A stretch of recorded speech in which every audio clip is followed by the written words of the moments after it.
Sounds good. Yeah. That's fun. We do this. I love this guy. We have fun. We have fun together. We played I some can nice. tell. How long have you guys known each other? Quite a while now, but not thousands of years. But 70. yeah, we got a while back, and then we didn't see each other for a while, and then we got hanging for about. When did we put the record out? Like That's been almost. That's been. Sheesh.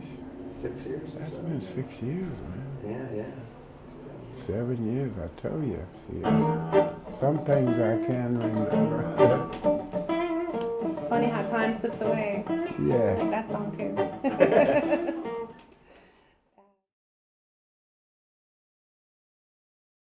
Years ago, there was a thing known as hippies, and prior to that, it had been beatniks, and we decided we would break off from the beatniks and start a little hippie clique, and we did. And but the only thing was we had nowhere to live. And Carroll Peery made sure that we had somewhere to sleep every night. I cannot believe it. And this was such an amazing man. He always there for you. He was like the father to half the kids at City College. And there was just, I don't know, just incredible spirit that came from him of goodness, positiveness. And he was a great counselor to so many people. And I used to wonder when he sleep. I never did see him sleep. All these years I've known him, that I knew him, I never saw him go to bed. All right?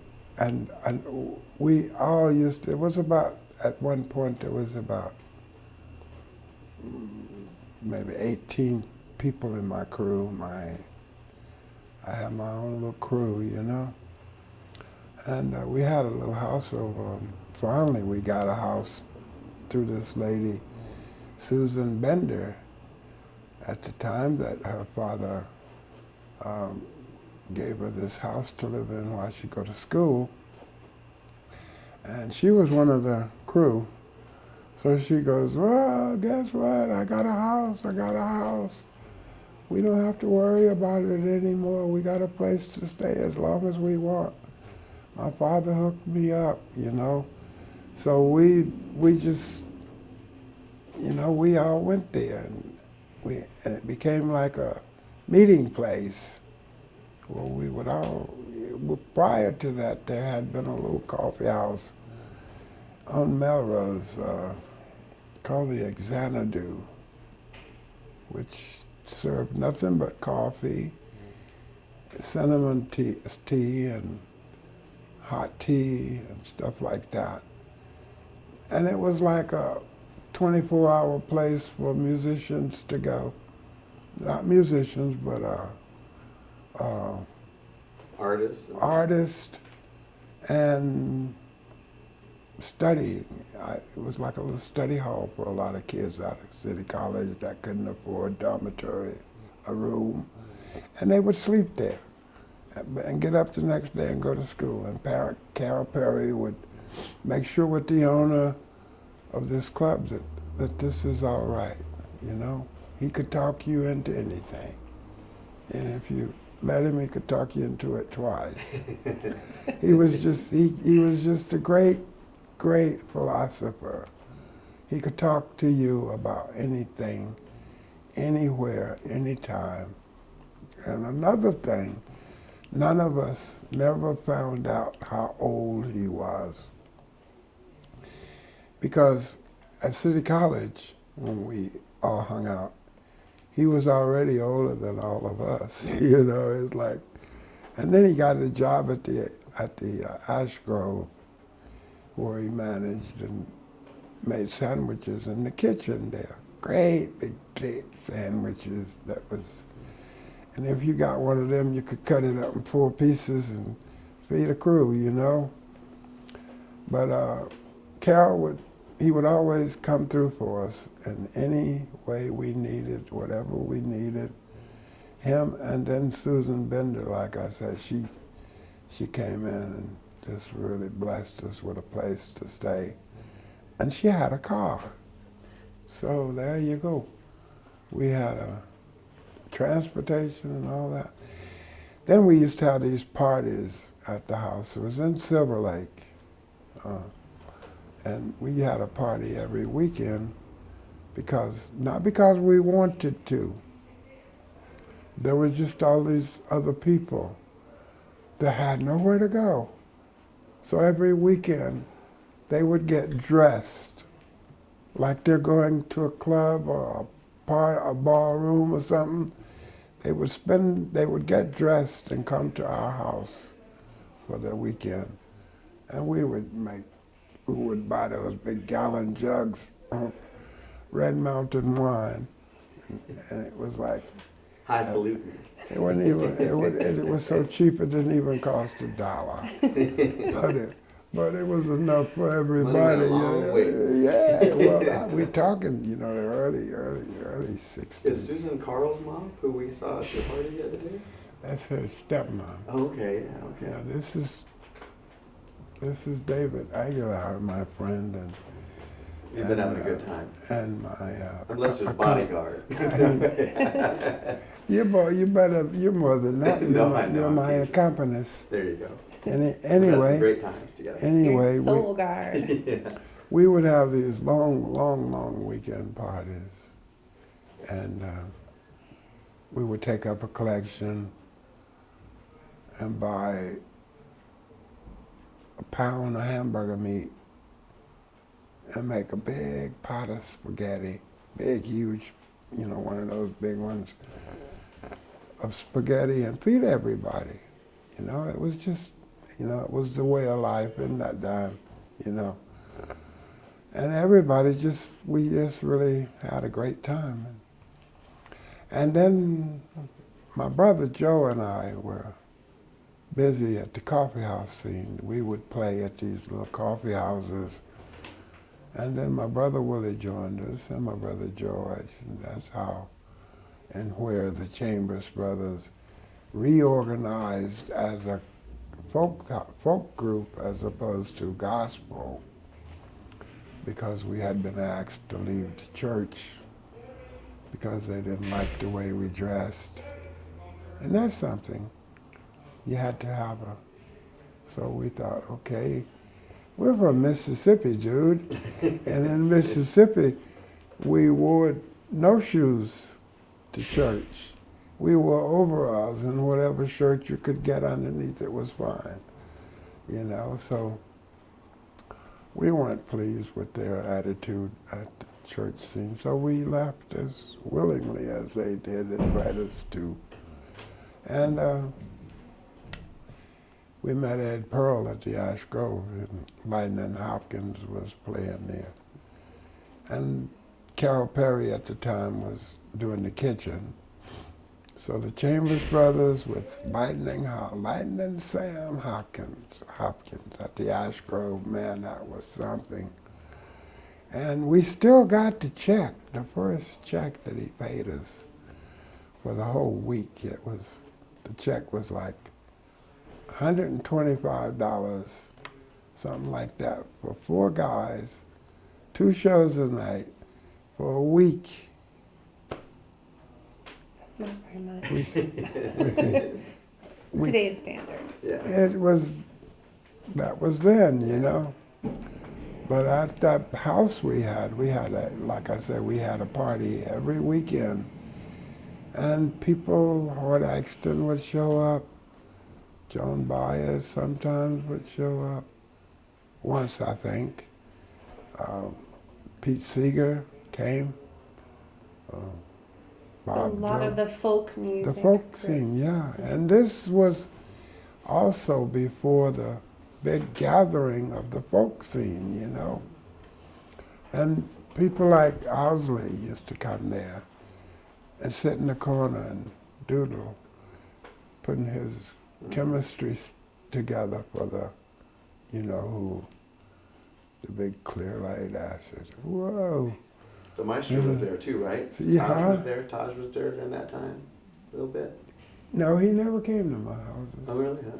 But he was at the Ash Grove, right? 'Cause they He was played hanging. the Ash Grove. Yeah. Taj and I taught a school there, a traditional school of blues.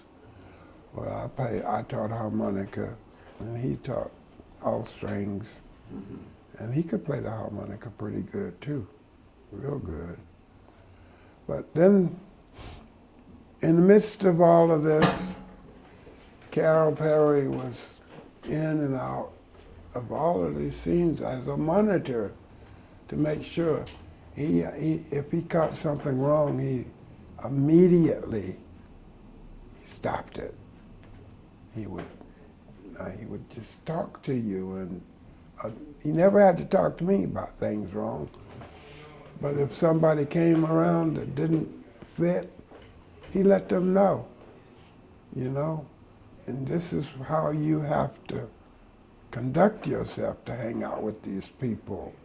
You see, these people here are totally free in the mind, and they considered me the first hippie from Mississippi. I didn't mind that, you know, because I'm still way out there. Yeah. When it comes to being a hippie, I am never give it up. It's a lifestyle. The greatest lifestyle ever lived is freedom of, you know, just being free.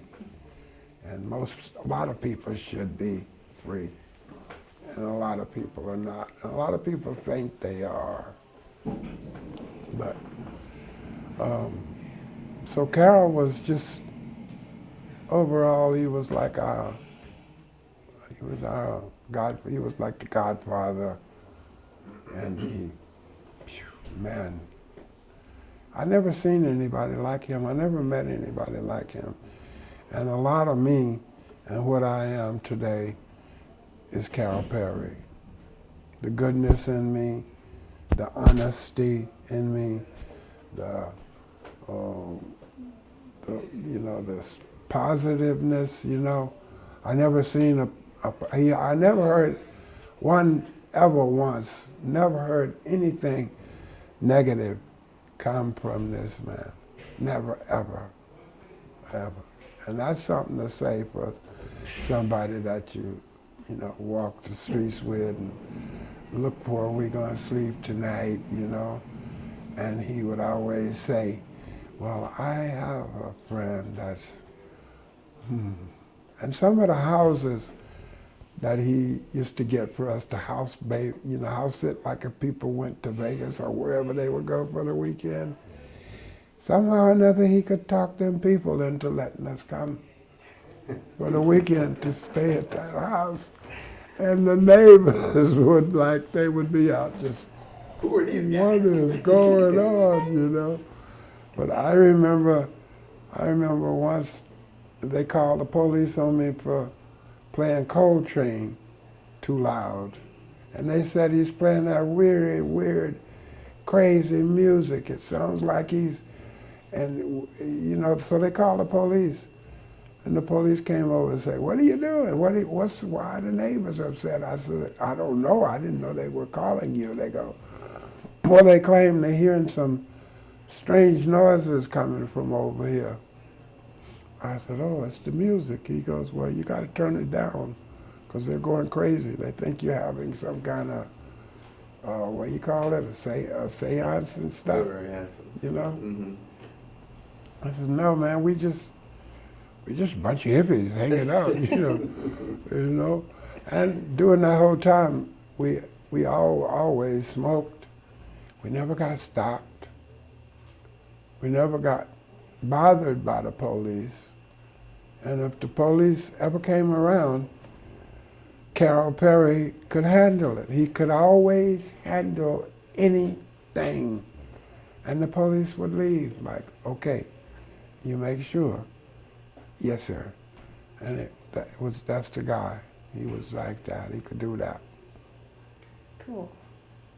That's my experience also. Super with him. cool. He could just he could make it all work. Make it all work. He could make anything work. Mm-hmm. I never met another guy like him. Like I said, I never knew how old he was, And he had this real, like stout, astute, total, like he dressed to the max every day, just totally dressed. Mm-hmm. So I would say, "Are you a private investigator?" He never would say no. And I would say, "Are you a policeman?" And he would never say no, but he would never say yes either.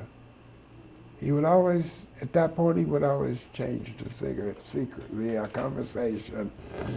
So basically, we never really knew what he was, except he was just the most beautifulest person I ever met. The most precious man I ever met. He was just incredible, And he would go counsel mothers and kids at the same time. And when he leave, they're all happy. What could he, if a school kid had a problem, he could fix it. He could fix anything. He was that guy. Did he ever do your astrological chart? Yeah, he did that real good. And he didn't have to write some of it down because he'd already studied you. And he already knew all about you. He just knew. Mm-hmm. And he would sit there and tell you, "Well, you see, good buddy, you got to, this is how you're going to have to do this. Now you're going to have to look at it like this, and you're going to have to stop. You're getting a lot of people are not happy with this and that, but we can fix that, good buddy. You just got to, pay more attention to not upsetting people and being in people's way, because people are really getting, He was that guy. He was all them guys. We need every guy to be like him. I try, but I feel I'm short a little here and there because I had another problem with things. He was the guy that kept me cool because I had health problems. I had cancer of the blood and didn't know it. And he would, when I would have whatever I'm having, he would calm me down. When I know anything is, I'm waking up, it's the next day. And I'm like, "Where's Carroll? Where's Carroll? He's gone. He's been gone." So I don't know how much more I could say about one guy to make it any better. I wanted to ask you about any music. You said that he wrote a song that you played? Yeah, his first song that he wrote was for my brother Joe and me, "Take It Slow and Easy." Blues song. We can do it. Yeah? Yeah. Oh, that'd be great. Straight ahead. Yeah. Key of G? Yeah, key of G. Give me the tempo. 1, 2, 3.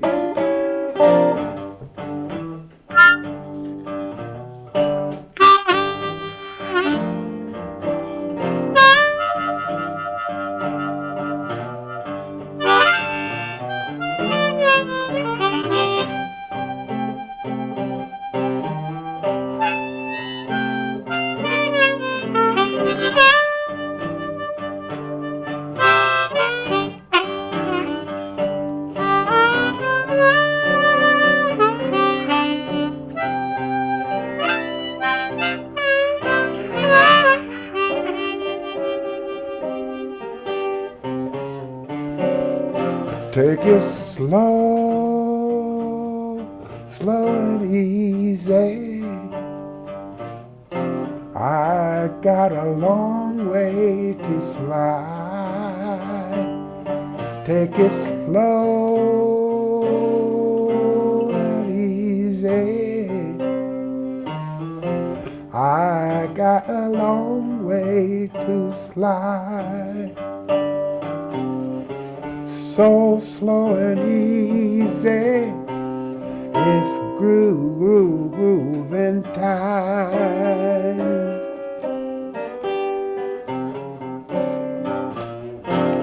If you want to groove me, You got to rock me with rhythm and rhyme. All right. If you want to groove me, you got to rock me with rhythm and rhyme.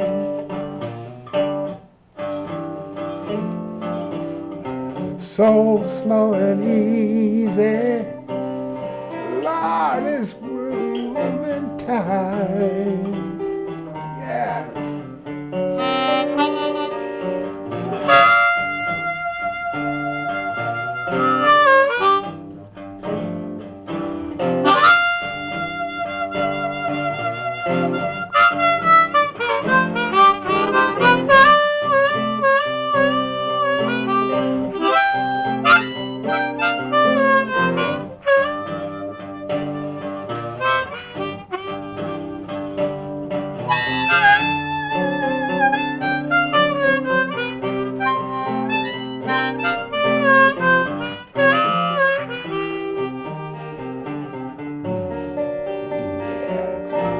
Don't turn my baby, keep your heart close to mine. Don't turn my baby, keep your heart close to mine.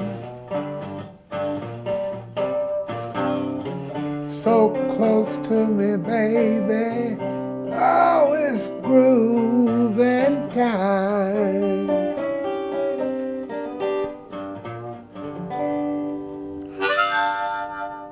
Written by the one and only, the legend in my life, the greatest person I ever known, one of, Mr. Carroll Peery. Mr. Carroll Peery. There can never be another. There will never be another person that influenced me in any way as much as Carroll Peery did. Thank you so much, Carroll Peery, for a great life. And thank you so much for a great direction in life. Thank you. God bless you. Rest in peace, my brother. Thank you.